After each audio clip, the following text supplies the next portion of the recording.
वो अपने पद पर अभी भी बने हुए हैं। क्या आप लोग उनकी बर्खास्तगी की मांग कर रही हैं स्मृति जी? मैं तो ये पूछना चाहती हूँ कि अरविंद केजरीवाल जी क्लीन चिट और कैरेक्टर सर्टिफिकेट देने स्वयं बाहर आए थे, तो आज जो मैंने 10 प्रश्न पूछे हैं उनका उत्तर कृपया देश की जनता को अरविंद केजरीवाल दे दें। क्यों 16 करोड़ 45 लाख रुपया जो काला धन है सत्येंद्र जैन का, जिसको स्वयं दिल्ली की अदालत ने स्वीकारा, जिसको स्वयं सत्येंद्र जैन की कंपनीज ने स्वीकारा, ये जो हकीकत है इसे अरविंद केजरीवाल स्वीकारने से क्यों मना करते हैं?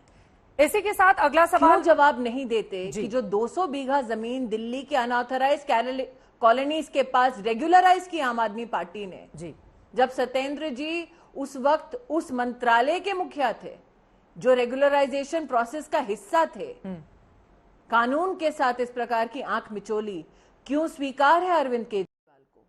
क्योंकि आपको दोबारा ध्यान दिलाना चाहती हूं कि सत्येंद्र जैन को कैरेक्टर सर्टिफिकेट और वो भ्रष्टाचार से मुक्त है, ये वाक्य और किसी भी आपके नेता ने नहीं, स्वयं अरविंद केजरीवाल ने कहा।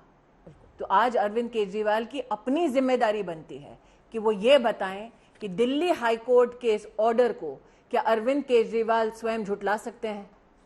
ये महत्वपूर्ण सवाल आपकी ओर से पूछा जा रहा है। आगे बढ़ते हुए आम आदमी पार्टी की ओर से जो आरोप लगाए गए हैं, उनका यह कहना है कि दरअसल 1-2 बार नहीं बल्कि 7 बार ईडी के सामने उनकी पेशी हुई। सत्येंद्र जैन को बीते 8 सालों से इस पूरे मामले की जांच की जा रही है। सीबीआई की ओर से क्लीन चिट दे दी गई, लेकिन ये सारी चीजें बीजेपी को बर्दाश्त नहीं हो रही हैं और बीजेपी के पेट में इस वक्त दर्द हो रहा है। आम आदमी पार्टी की ओर से ये आरोप लगाए जा रहे हैं। मुझे लगता है कि तथ्यहीन आरोपों पर चर्चा करने के बजाय मैंने जो प्रमुख सवाल किए उन्हीं का जवाब दे दें। 2019 का ये दस्तावेज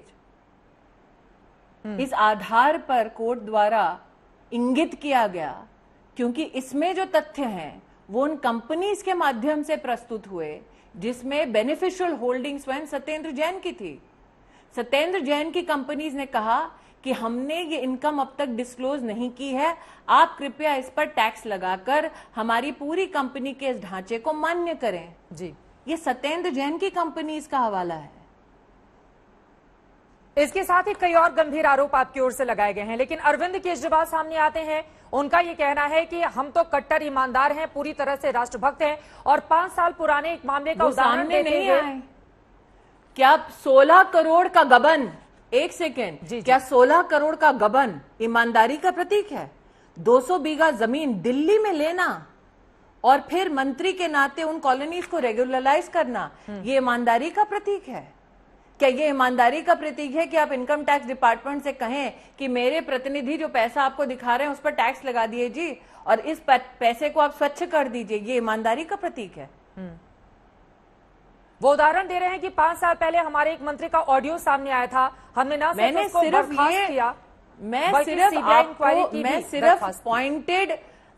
सिर्फ पॉइंटेड हाईकोर्ट के आदेश के आधार पर जी अरविंद केजरीवाल से आज सवाल किए। कल वो जज बनकर स्वयं जनता की अदालत में बरी कर रहे थे सत्येंद्र जैन को। आज मैं उनसे पूछना चाहती हूं कि वाकई में जिस अदालत के पास संवैधानिक अधिकार है कि तथ्यों के आधार पर वो टिप्पणी करे, उस कोर्ट ने ये आदेश दिया है। तो आज जनता की अदालत में अरविंद केजरीवाल जी से बड़ी विनम्रता से पूछना चाहती हूं, अगर कोर्ट के प्रति वाकई में सम्मान है तो साल 2019 के दस्तावेज उन्होंने देखे? और अगर देखे तो उन्हें कैसे स्वीकार हो गया कि सत्येंद्र जैन ने स्वयं स्वीकारा है कि 16 करोड़ 39 लाख का गबन स्वयं उन्होंने किया? उन्होंने अपने कथन में केजरीवाल जी ने यह भी कहा कि कंसल्टेंसी फीस मिली है, मतलब स्वीकार किया कि हाँ सत्येंद्र जैन को पैसे मिले हैं। किस चीज की कंसल्टेंसी? उन्होंने कहा कि आर्किटेक्चर के लिए कंसल्टेंसी मिली है। अरे जिस जमीन पे कोई इमारत नहीं बनी उसको आर्किटेक्ट क्या कंसल्टेंसी दे रहे थे? और 16 करोड़ की कंसल्टेंसी एक ऐसी जमीन के लिए जिसमें इमारत ना बनी हो, आपने आज तक सुनी है क्या? तो आप लोग क्या चाहती हैं? आपका ये कहना है कि अरविंद केजरीवाल को आज भी विराजित है? इसका जवाब तो स्वयं केजरीवाल जी दे रहे। मैं तो कहती हूं कि इसका जवाब तो स्वयं केजरीवाल जी को देना है। क्योंकि कॉलोनी का रेगुलराइजेशन क्या मात्र सत्येंद्र जैन ने किया या उसकी जानकारी अरविंद केजरीवाल के पास भी थी? क्योंकि केजरीवाल जी ने स्वयं कल कहा कि मैंने सारे दस्तावेज देख लिए हैं। अगर देखे हैं दस्तावेज तो क्यों उन्होंने ये स्टैंड नहीं लिया कि 16 करोड़ रुपया एक ऐसी जमीन के लिए कंसल्टेंसी में उनके मंत्री ने ली जिस पर कोई इमारत खड़ी नहीं हुई? ये सवाल क्यों नहीं किया उन्होंने सत्येंद्र जैन से? भाभी जी को, उनकी पत्नी को कल वो दिलासा दे रहे थे। क्या अरविंद केजरीवाल ने जब कागज पढ़े तब ये नहीं देखा कि इन सारी बेनामी ट्रांजैक्शंस में सत्येंद्र जैन जी की पत्नी भी सम्मिलित हैं? अगर वाकई में कागज देखे तो ये प्रश्न क्यों नहीं किया अरविंद केजरीवाल ने?